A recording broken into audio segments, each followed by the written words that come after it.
Alright, start करते हैं। देखो, कल के वीडियो में मैंने आप लोगों को बायोट-सेवर्ट लॉ पढ़ाया था और आज के वीडियो में मैं आपको बायोट-सेवर्ट लॉ का वेक्टर फॉर्म बताने वाला हूं। ठीक है, तो क्या है कि और एक बात और इसमें आपको ध्यान रखना पड़ेगा, अभी लिखता हूं मैं। एक बार और ध्यान रखना पड़ेगा आपको कि भाई जो बायोट-सेवर्ट लॉ है वो स्मॉल एलिमेंट के लिए लगता है। ये जैसे कि आप देख पा रहे हो ना, डीबी की वैल्यू है। डीबी की वैल्यू से ये क्या रिप्रेजेंट करता है?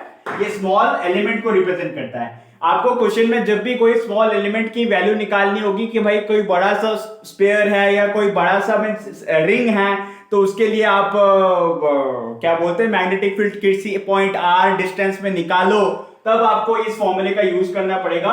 पहले आप डीबी की वैल्यू निकालोगे, उसके बाद उसी एक्सप्रेशन को इंटीग्रेट करोगे ताकि आप पूरे ऑब्जेक्ट का इंटीग्रेशन कर सको और टोटल मैग्नेटिक फील्ड की वैल्यू निकाल सको।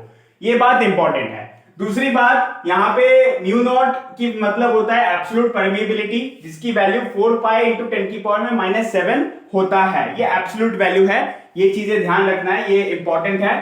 फिर अब हम इसका वेक्टर फॉर्म देखते हैं कि वेक्टर फॉर्म इसका कैसा लिखा जाता है। ठीक है, ये वेक्टर फॉर्म ज्यादा यूज नहीं होगा, ये बस आपको समझाने के लिए है।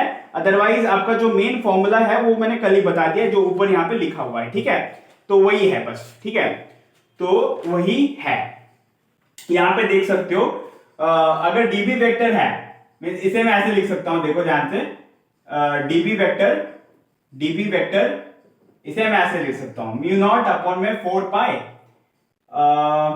ठीक है, अब ये वाला पोर्शन है, ये तो आई तो आपका वही है, करंट है ना, तो इसे आप वेक्टर में इंक्लूड नहीं कर पाओगे। तो आर कैप क्रॉस, क्योंकि आप यहाँ पे एक यूनिट वेक्टर इंक्लूड करोगे, आर कैप क्रॉस ये डायरेक्शन बताता है, यूनिट वेक्टर जो है डायरेक्शन बताता है। ठीक है, तो आर कैप क्रॉस क्या हो जाएगा? डीएल वेक्टर हो जाएगा, जो कि लेंथ वेक्टर है ना, मतलब कि डीएल वेक्टर है ना। अब इसे भी एलिमेंट को एज वो लिया गया है ना। अब यहाँ पे देखो ध्यान से, ये आर स्क्वायर हो जाएगा।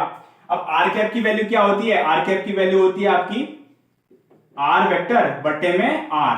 ठीक है, ये होती है, इस वैल्यू के अंदर सब्स्टिट्यूट कर दो तो क्या आ जाएगा? डीबी वेक्टर की वैल्यू क्या आ जाएगा ना, इसमें बस वैल्यू पुट करना है, तो फिर क्या आ जाएगा? Mu naught I R vector, mu naught I upon में 4 pi R vector cross DL vector upon में आर क्यूबिक।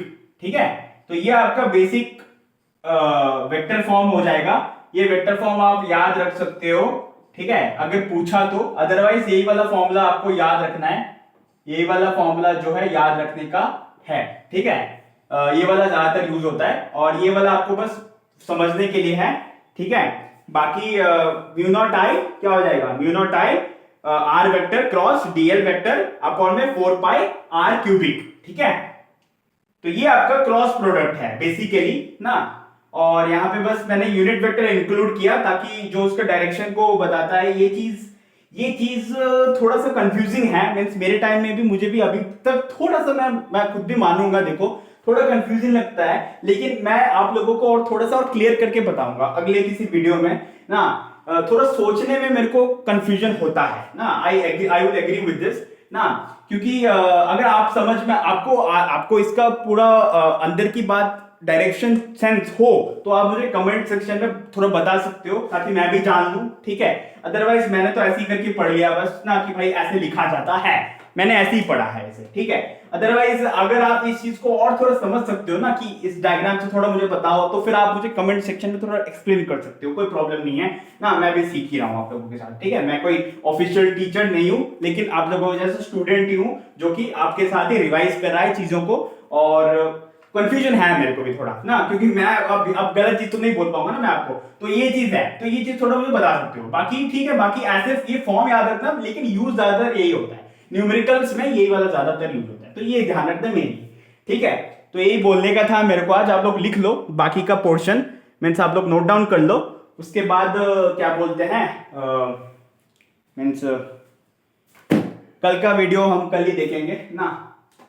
ओके, अभी थोड़ा सा हेक्टिक शेड्यूल चल रहा है मेरा, तो फिर इसलिए लॉन्ग वीडियो नहीं, बहुत शॉर्ट बना रहा हूँ एक दिन में। Okay, thank you so much ना। आप लोग पॉज करके लिख लेना, स्क्रीनशॉट ले लेना। या that's it for today, thank you.